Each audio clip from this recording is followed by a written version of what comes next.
Hello, hello.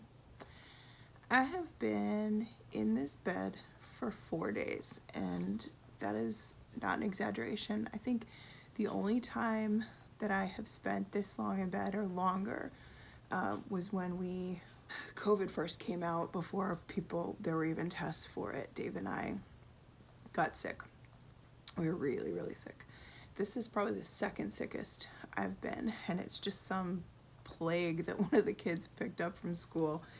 And so one of the kids had it, and then Dave had it, and then the kid who had it kind of got like another burst of it, like it turned more into like a pneumonia sinusy thing.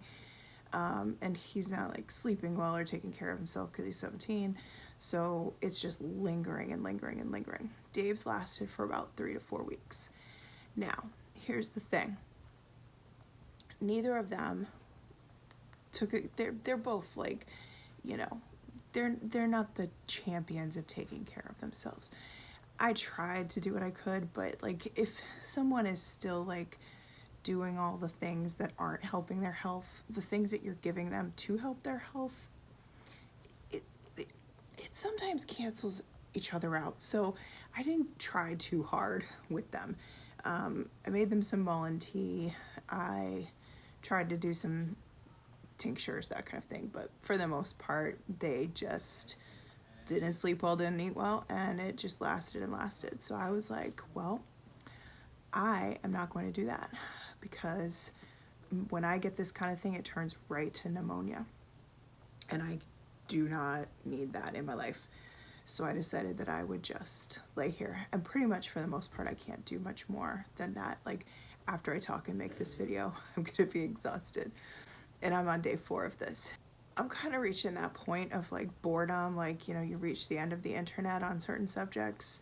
Well, I have been watching capsule wardrobe videos, minimalistic wardrobe videos, how to kind of pare down decluttering videos, minimalism versus maximalism, thrifting videos, like you name it.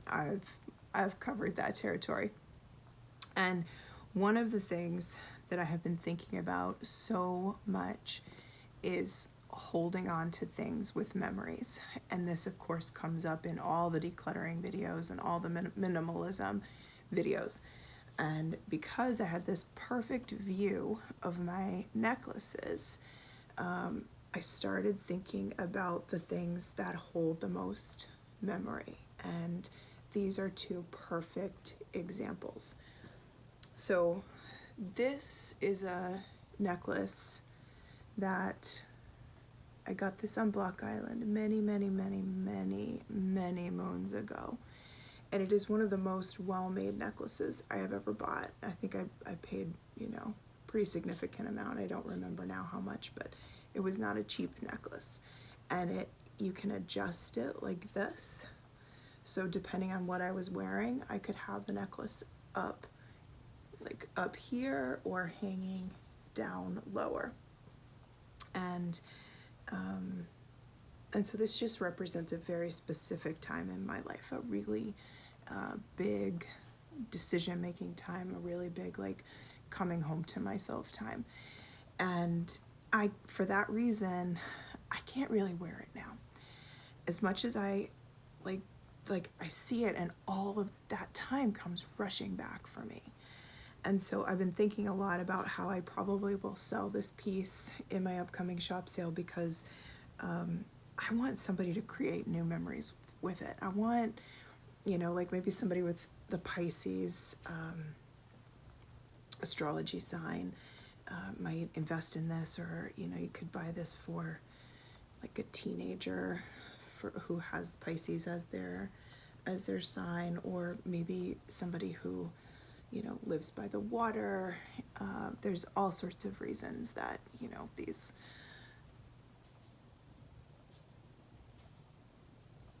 these sweet little fish might come into play. But I even considered taking this off and putting a different pendant on it, but I just feel like it's ready for a new home. But more than not, it represents me being where I am now, and that is so powerful.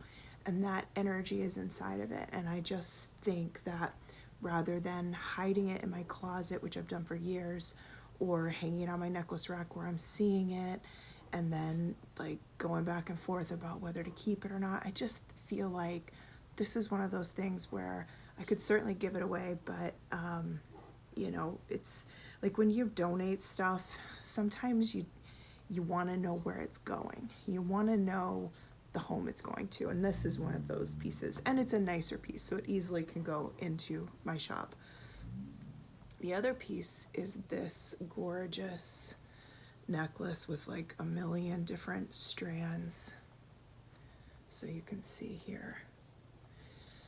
So this was bought in India. When Dave and I went to India, we ended up one day after we had been like rural India, and one day somebody found out there was like a mall nearby and wanted a pizza. So we decided to go to this mall for pizza because we hadn't eaten anything like outside of like the, you know, buttered chicken, rice, and just amazing Indian food. And so we went for pizza, and there's a store there, and I don't remember the name, but it's like the equivalent of like Anthropology in India, and it was wild. And this is one of the pieces that I picked up to sort of be a souvenir of that time. And again, not an inexpensive piece. This was sort of an investment piece, and it's absolutely beautiful. And this is one of the colors that I used to mix into my more neutral color palette that I wear. It looks really good with black. Looks really good like with a blazer. It's absolutely stunning and beautiful. And I don't wear it. I wore it only a couple of times. It really is just not my color. It's just not in my colors. It's too pink for me. So it's another thing that's just been sitting there. Now this one doesn't have a ton of memory attached to it other than, you know, we went and bought pizza at the mall in India. There are so many other things from that India trip, namely some artwork that we bought, and that really like holds that trip for me. So this one is one of those things where it's like, this is just so stunningly beautiful. I will resell this one. Somebody who looks really good in like the different corals and pinks. I mean, you will just live in this piece. So I'm going to be selling both of those. My point is, I'm going to take a sip. Now, I might have made that seem really simple and easy, but I've literally been lying here for 4 days thinking about this. And there's plenty more jewelry that is in this. I'm sorry, my bed is a little like, I had a blanket there hoping that my dog would come snuggle with me, but they didn't. This is my snuggle blanket. I've got my computer set up, tea and water, cough drops, the whole thing. Now, the second thing I've been doing is I binge watched The Watcher, and Naomi Watts' character plays this, she makes ceramics, like high-end ceramics, lives in this like $3.3 million house, and is super fancy and wears super fancy minimalist neutral palette clothes. And I started obsessing about, they would show all these morning scenes where she was wearing like these nightgowns with these cardigans over them. And I just became completely obsessed with the idea of this.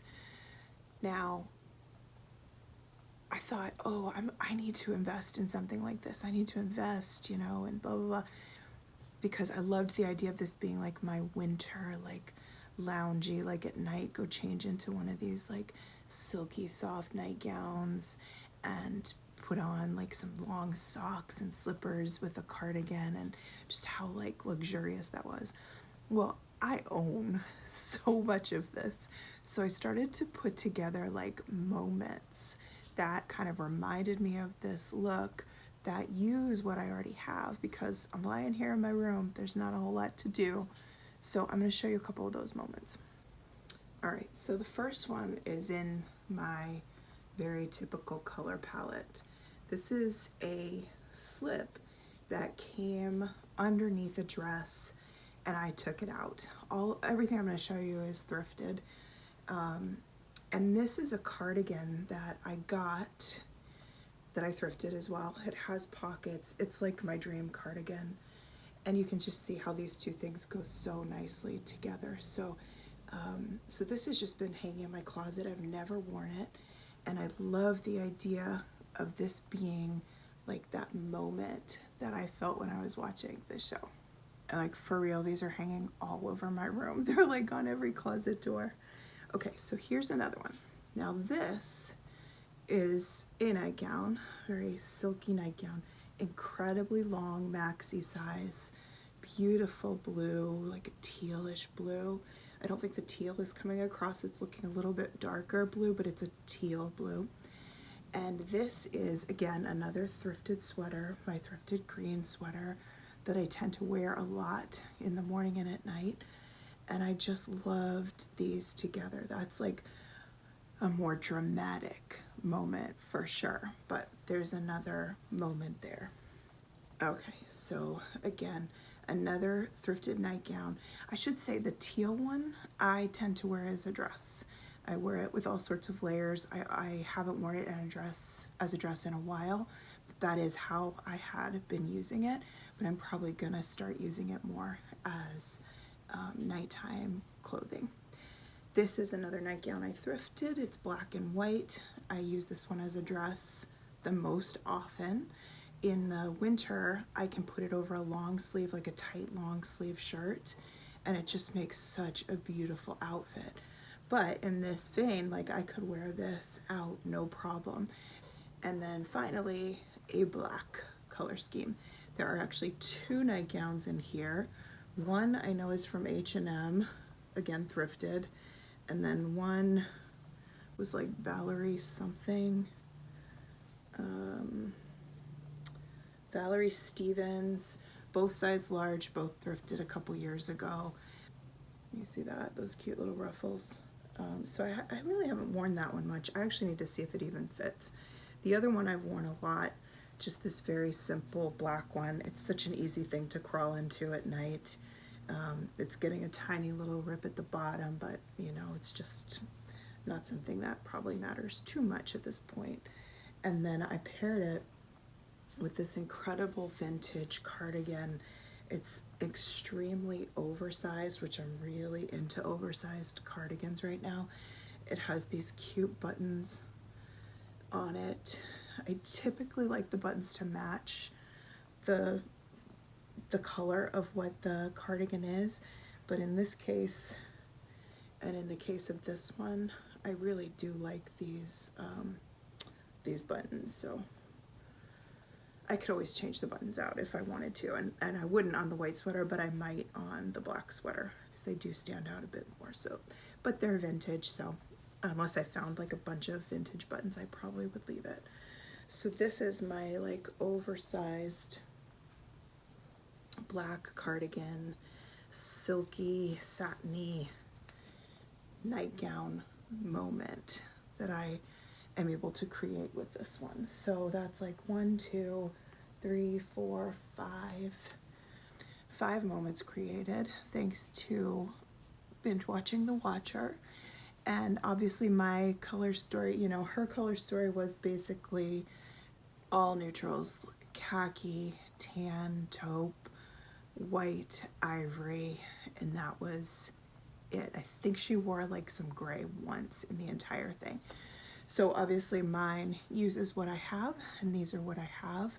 I like the black clothing a lot as a neutral, so I always have a ton of that. But I would say my favorite is absolutely this. This is kind of where I'm at right now, so it was very fitting. I think that's why I got so excited when I saw that show and was able to obsess a little bit about the moments that she or her stylist had created in that show. So so this one I will probably put on tonight and probably have some leggings on underneath because cold weather's back. We had this like really warm weather, like summer, and I have been in bed. I've missed the entire thing, which makes me so sad. However, I am determined to take care of myself. I've got my mullein tea. I can tell my voice is like, you need to stop talking now. So I will, and I will say goodbye. Thanks for being here. Appreciate you.